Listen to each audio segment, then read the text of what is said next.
Hey friends, welcome back to Rita Talks. I'm Rita, and on this YouTube channel, I just share some of the thoughts, ideas that I've been thinking about, some of the things that have been going on in my life. And in today's video, I want to talk about this podcast episode that I listened to today, which is episode number 722 on the Tim Ferriss show.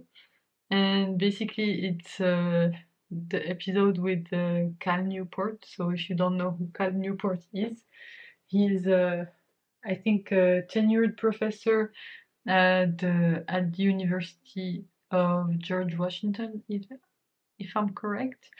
And basically he does like theoretical computer science and mathematics, etc. But he also writes a lot about um, technology, productivity, all of that stuff.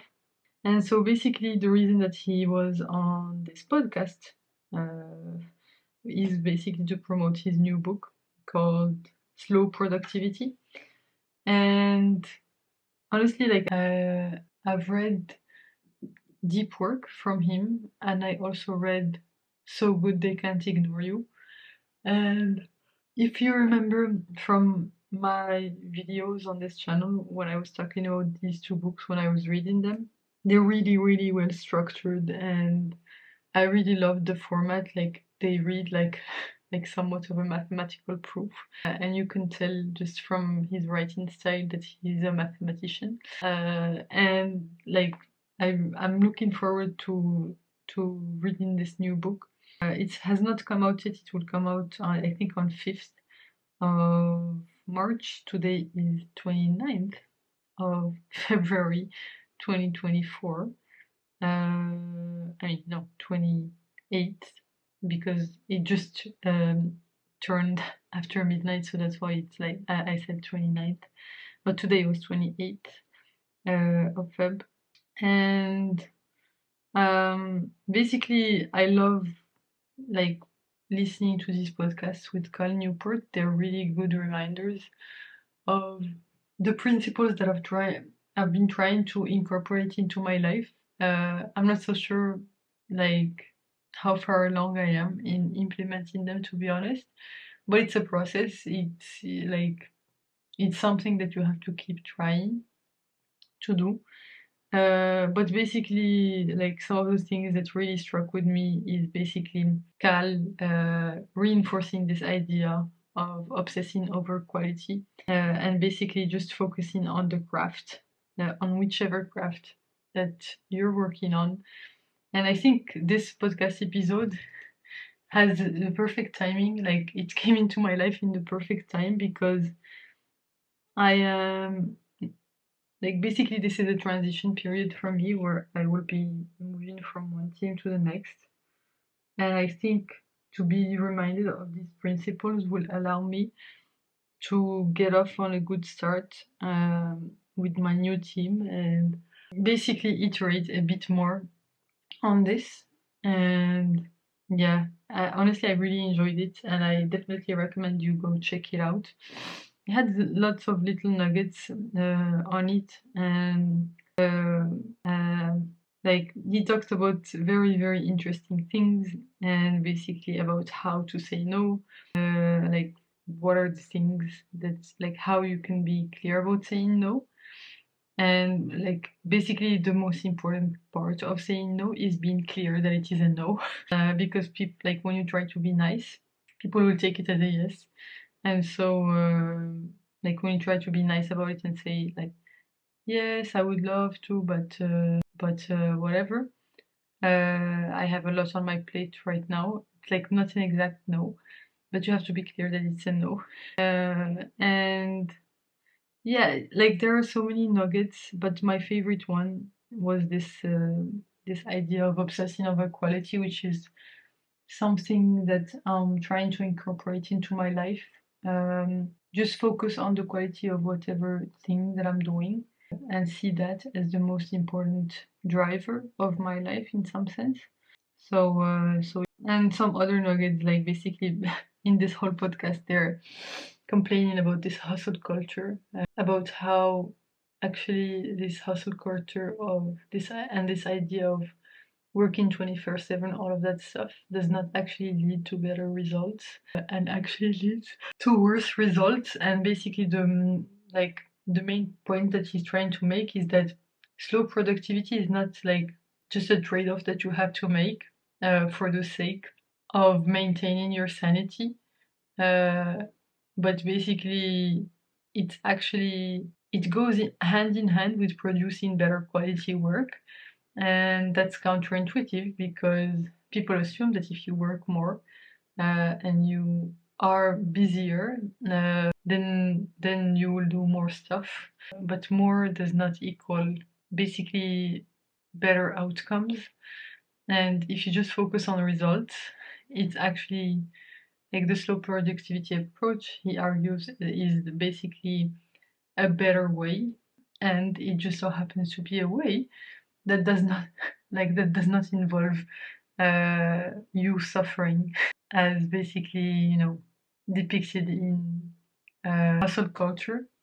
So just thought it was very like not insightful because a lot of the concepts you already know. And actually I like this thing that he said at the end of the episode about the secret to writing the best nonfiction is that basically you don't try to convince people of new things, but all you do is you explain to them what they already know in a way that allows them to take better action. And that really resonated with me because that's exactly what this whole podcast episode was for me, is that I learned, yes, I did learn a few concepts here and there, but it's mostly reinforcing these things that I already know and maybe setting me up for taking better action. So yeah, quite happy with it, and I definitely recommend you go check it out. And talking about quality, I was listening to this podcast episode on the How I Write podcast with Paki. Basically, the podcast episode is titled How to Publish Your Best Ideas Online. And I think it's this guy who has a newsletter. I mean, I had never heard of him before this podcast episode, but basically something that I really liked and that was somewhat reassuring for me is that this guy, like for any of his pieces or newsletters, he writes 6 to 7 drafts, and that's reassuring because for me, like any docs that I was trying to write recently, like whenever, especially when I was working for my the doc, like my doc of work summaries for my promo, like basically I had the first draft and I didn't like where it went, so I started a new doc to write from scratch again.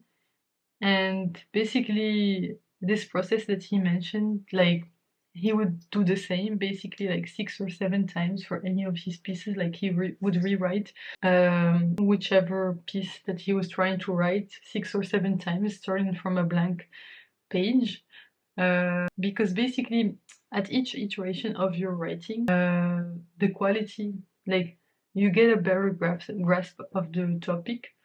And so the first draft you'll probably not be happy with, and so it's always much harder to edit than it is to start from scratch.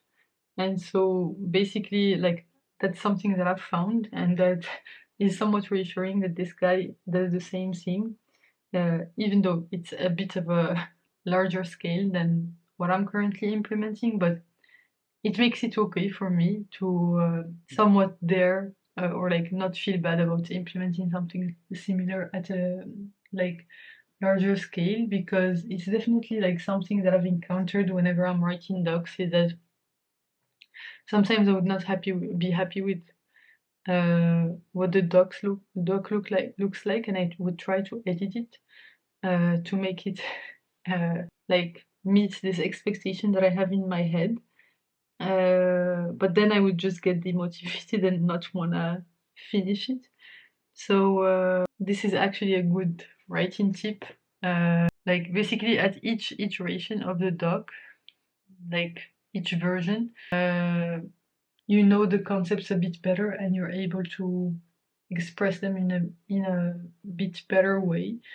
And he usually reaches 6 to 7 versions, completely written from scratch. I mean, for me it was 2 to 3, but obviously I don't write to the same scale that he does, but I want to basically improve my writing. That's one of my goals for this year, is invest in improving my writing, and I'm pretty lucky that at my company, like the work, every time I say my company, it's like confusing. I'm sorry, but the company that I work at has is very known for its writing culture, and that's something that I want to capitalize on and improve my writing. So yeah, those are some of the things that I've been thinking about today.